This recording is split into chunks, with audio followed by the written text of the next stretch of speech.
kompleto tayo dito, no. Sa gawi doon may mga nagtatanim.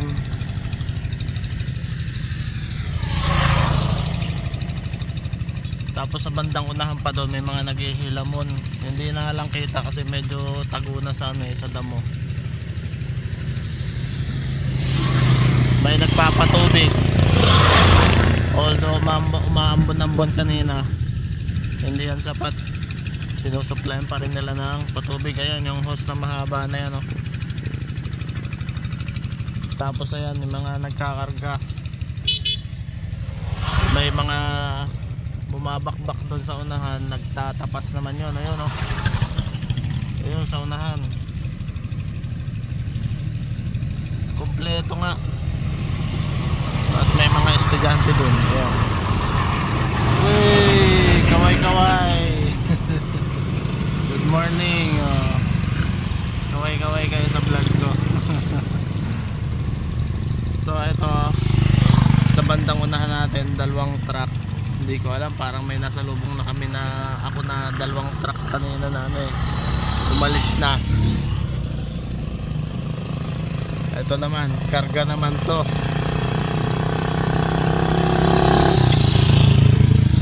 Pinupuno na, malapit na mapuno. Ibig sabihin maaga pa sila nag-umpisa. O series, going to Bacolod, galing ng barangay Sikatuna. Sa bandang unahan natin kasi dito may high school,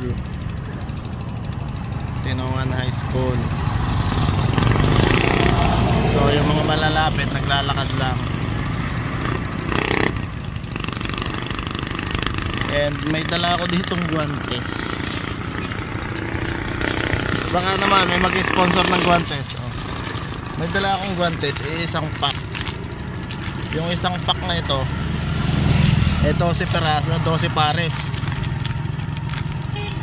12 pares lang. Eh yung tao na pagbibigyan natin sobrang dami ngayon. Hindi ko expected na ano. Kasi isang truck na yan, maaari yan mga 7-8 katao ang isang ano eh. So 14 na sila o 16. Tapos bukod pa yung mga nagkakarga, yung mga may kalabaw, ayan yung may mga kariton. Bukod pa yung mga nagtatapas na yun. Yun sa unahan. Etong mga nagtatanim medyo malayo to eh. Hindi natin masyado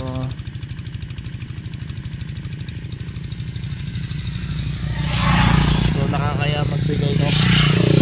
Kung kulang ibibigay mo, nakakaya. So mayroon nag-comment dun sa atin, si ma'am, ewan ko kung magkakatotoo, no? Sana kasi nga dati kong kasama siya sa company, sa trabaho, no? Noon talaga dati bago umuwi ng galing Taiwan, bago umuwi ng Pinas, yung mga guantes namin na ginagamit, kasi good quality yun eh, rubber gloves din.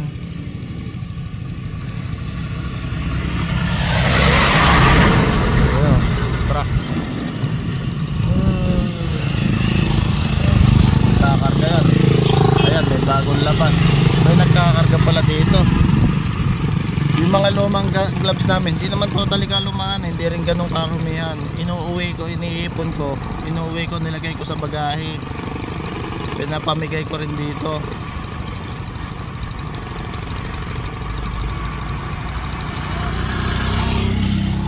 So kaya yon, sa Taiwan libre lang ang guantes na company. Kung masinop ka, makakarami ka talaga. Hello, good morning. Ayan o, dalawang truck agad yung lumabas dun, oh. May nagkakarga pa dun sa unahan.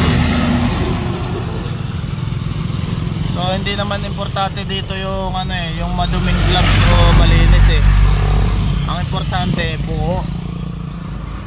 So nag-comment si Ma'am Ellie, baka padalhan niya tayo ng ng guantes. Sana Oo. Kaya lang baka mag-iipon pa yan kasi doon nga sa company libre lang ini-issuehan kami ng guantes. Yung minsan sobra-sobra na yung issue, hindi pa nagagamit, hindi na nagagamit ang sa loob ng isang buwan. Kung matipid ka, minsan yung isang guantes nabot na sa akin ng 3 araw kasi nga nakabulsa lang. Kaya kung sa production ka naman, nag-aawak ka lang ng mga tray, lang siya, may itiman lang siya, pero hindi siya nagagasgas. Protection lang talaga sa kamay. Kung nag-aawak ka ng mga bundle, medyo makakaluhan ka rin pag wala kang guantes. So ayun. So sabi niya, libre lang nandito. Sabi niya, bakit anya natipid mo, dapat tig-isang pack sila. So hindi siguro niya kabisado dito sa lugar natin, no. Sobrang dami talaga, gaya nito. Hindi mo pwedeng bigyan talaga ng tig-isang pack kasi marami pang nangangailangan. Gaya nito, may isang pack ako. Kung tig-isang pack sila, di isang tao lang mabibigyan ko. Ang tingin ko dito sa mga to, ang bilang nito mga nasa higit 20. Kung isasama mo pa yung mga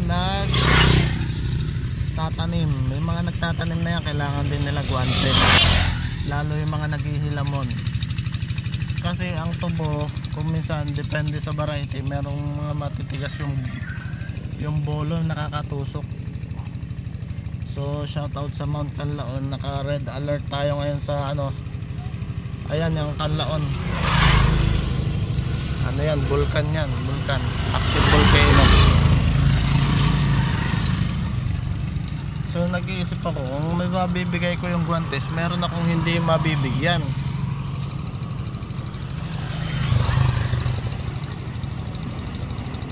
Meron pa sa bahay.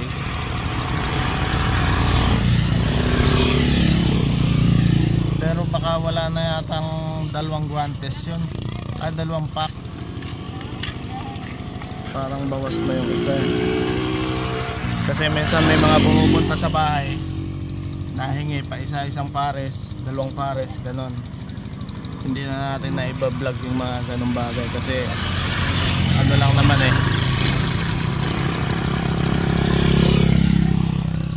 So yun lang, no. Titignan natin kung makakapagbigay tayo sa kanila.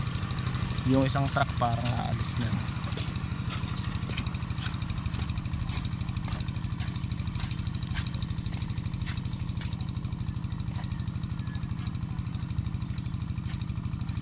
Sana all ba? Boom.